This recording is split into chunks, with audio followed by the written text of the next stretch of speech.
Hey, what's up, guys? This is Kapil back here to talk about the remaining four myths of entrepreneurship. So, once you've gone through all of this, obviously, it will mean that you need to also assess yourself against each of them. Like the big thing, do I typically tend to think about big things, or I'm starting small? Am I learning and then implementing, or I'm learning and implementing together so I can get the results? Am I transactional where I'm thinking about life, this thing as, oh, there's a market need, I'm going to fill it up and I'm going to make money? Not going to happen, as I said earlier. It's about building relationship in the market by serving them better.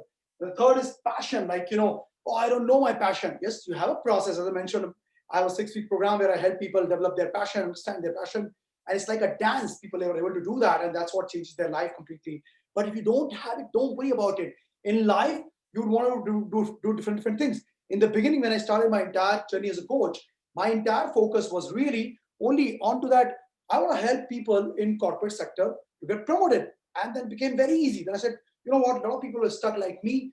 They couldn't actually get to the next level and find good jobs. So I want to help them get great jobs. Then it became boring. And I said, you know what I really love doing is help people get clarity.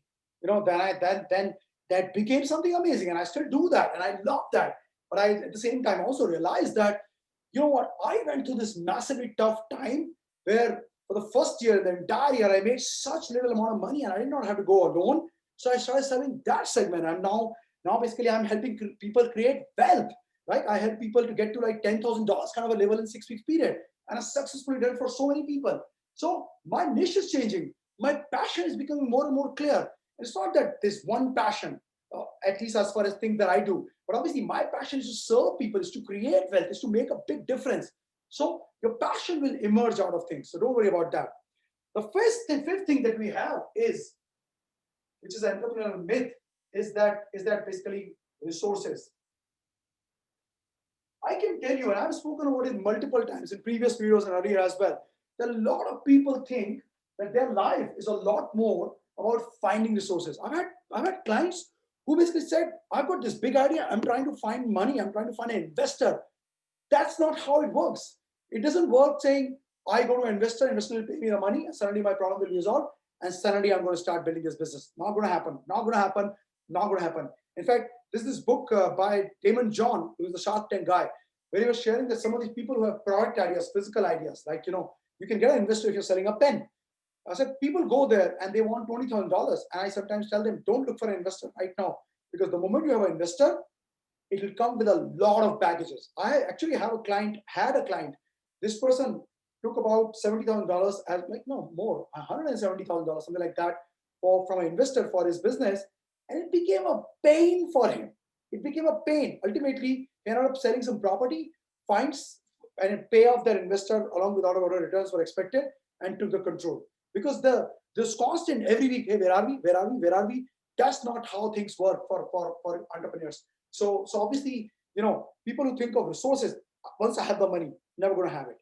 Once I have the time, never going to have it.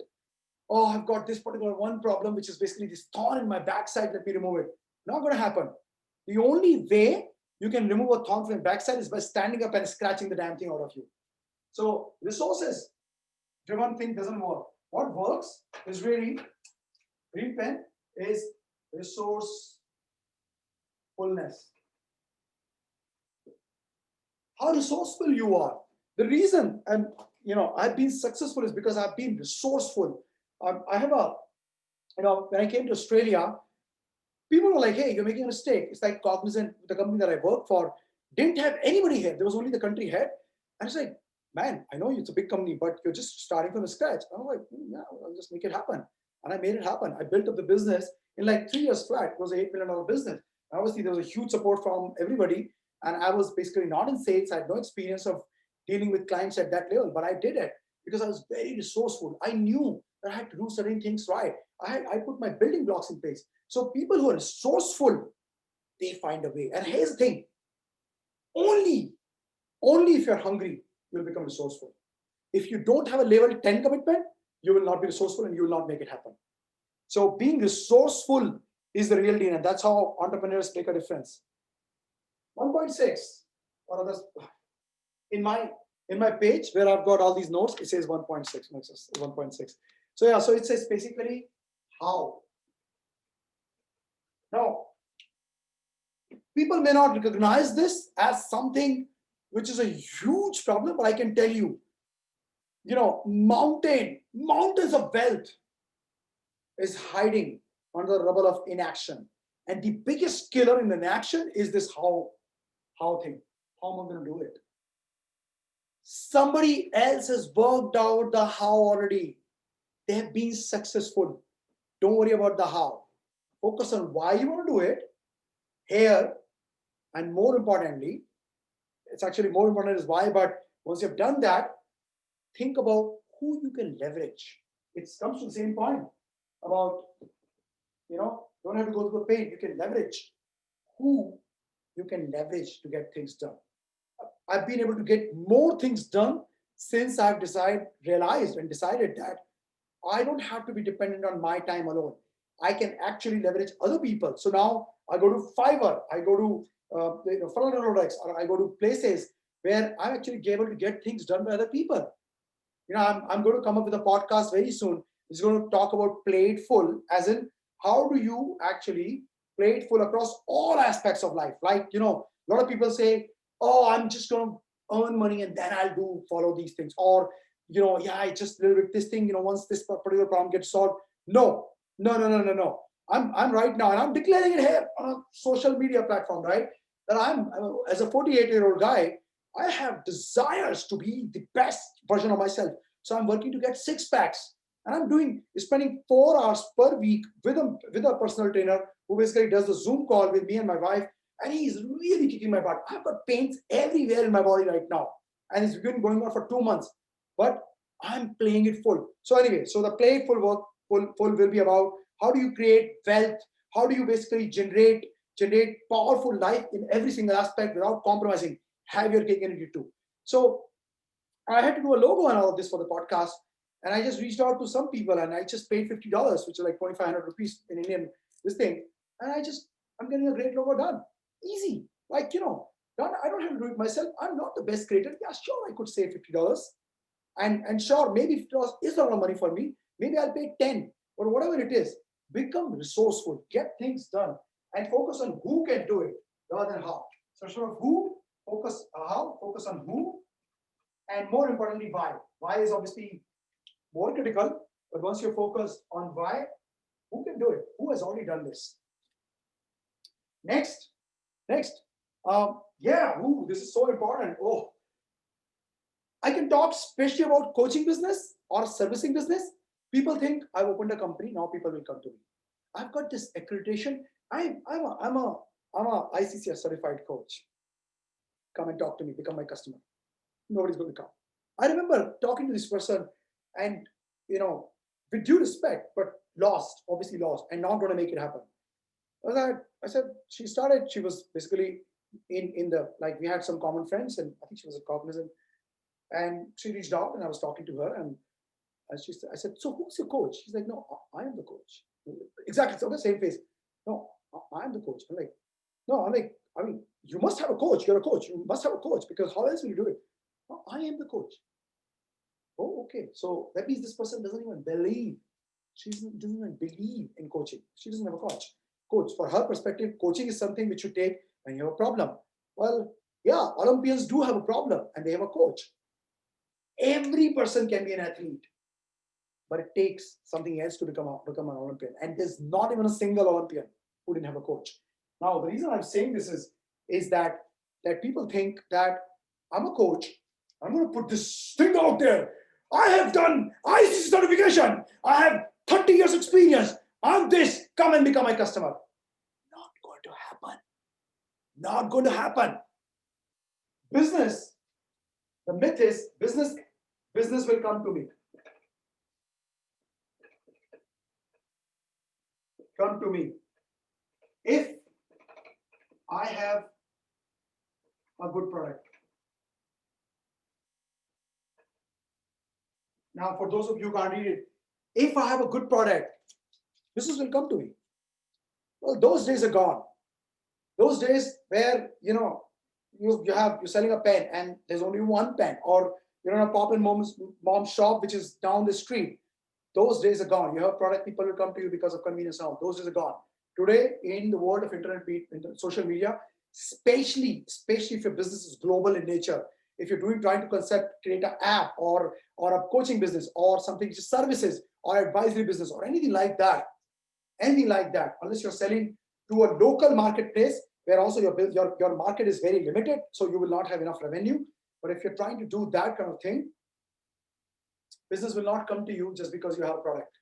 You have to absolutely really invest in building a market. You have to create authority for yourself. You have to do the right thing. And some people, there are like people in India who say, hey, write a book, you get authority. Authority has author inside there, so you must become an author. Author, talk about what? Shit I have gone through in my life, which is nothing. What is my experience? You don't become an authority by writing a book. You become an authority when you work with people, when you serve them, when you learn from them. That's when you become authority. That's when you become expert. A lot of people think, I do PhD, I do this coaching certification, I become authority. No, you don't. No, you don't. You don't basically say, you have a product, I'm a good product, I have 22 years experience, I was a director in this Fortune 200 company, and I have this certification. Please, you want my help? Nobody responded. How I built my business is because I built authority in the marketplace by putting myself genuinely out there multiple times a day, so that people actually see me as who I am, not as how I'm perceived. So business will not come to you by this. Business will come to you when you build authority for yourself and genuine authority. Now, a lot of people will have this question, hey, but authority building takes time. By that time, I'm not making anything. What does it mean? No, it doesn't mean that you go and start like speaking at the topmost level in an organization or whatever places. It means you start serving people now. You take action now. Help people now. There is always somebody. There's always somebody you can help. Help them gain credibility, build authority. The last, but probably the most important, is there is a mentality, there's a mindset in job, people who are working at places, there's a mentality that you say save and grow rich. It's never going to happen. This is the attitude that I grew up with, from a middle class family, that you keep saving, and you'll grow rich. Be careful where you spend your money. Oh, be careful, don't spend. No, don't do this. You don't need it. Like, this kind of a scarcity mindset that most people in job have. And if you're in job, please excuse me for saying it, but I had the same thing. I thought I can actually grow rich by saving. Yeah, sure, I would have, but it would have been when I was like 80-year-old. There was no way. Like, I know it's like very cheesy that, it just felt odd to share this on social media, saying that, oh, look, I got this BMW X7 at like $170,000 and all that stuff without loan. It just felt odd, but I wanted to tell people that you can, there was a celebration. There was, I think, 2 people who trolled me. Everybody else supported it. People loved it because people celebrate success. Now, if I had this attitude of save and grow rich, there was no way. Even with Shilpa and I, my partner and I, we were working together. There was no way we could have bought it without loan. No way. We couldn't have.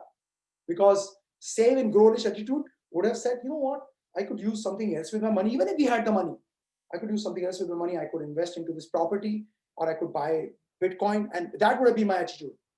That's not how business is done. In business, you invest. You can spend like $10,000 with a coach, or a 20,000 or 100,000. It doesn't matter, as long as you can make more.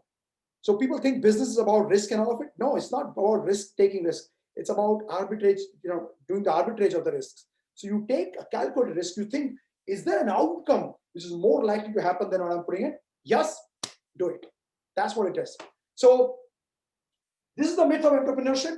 Hope this has been useful. And as I said before, please share your feedback. Please share a comment so that I know I'm doing the right thing. And share with whoever you want to share. Hopefully this has been valuable. And tomorrow we're going to get into some other things which are going to make a big difference, and I'll share a bit of my story. Till then, have a phenomenal day. Please, again, share your feedback. Share what your takeaway is, because then I know what to correct. And the reason I'm actually doing it like literally live, Today it's going to go. Today I'm going to record. I don't want to take chances of going live and getting lost. So I'm going to go. I'm going to spend time tomorrow morning and on Saturday on this so that it's contextual. So context will be better if you share with me what do you think, what are you gaining, what more is opening up for you, or if you think there's some more myths in your head, share it, and I'll just record a video and put it in so that it's useful for you. Obviously, if you're going to see it tomorrow, day after, then it will not happen, and what I'll share will become more like a monologue. So this is really important that you put your comments in there. It's for your own good.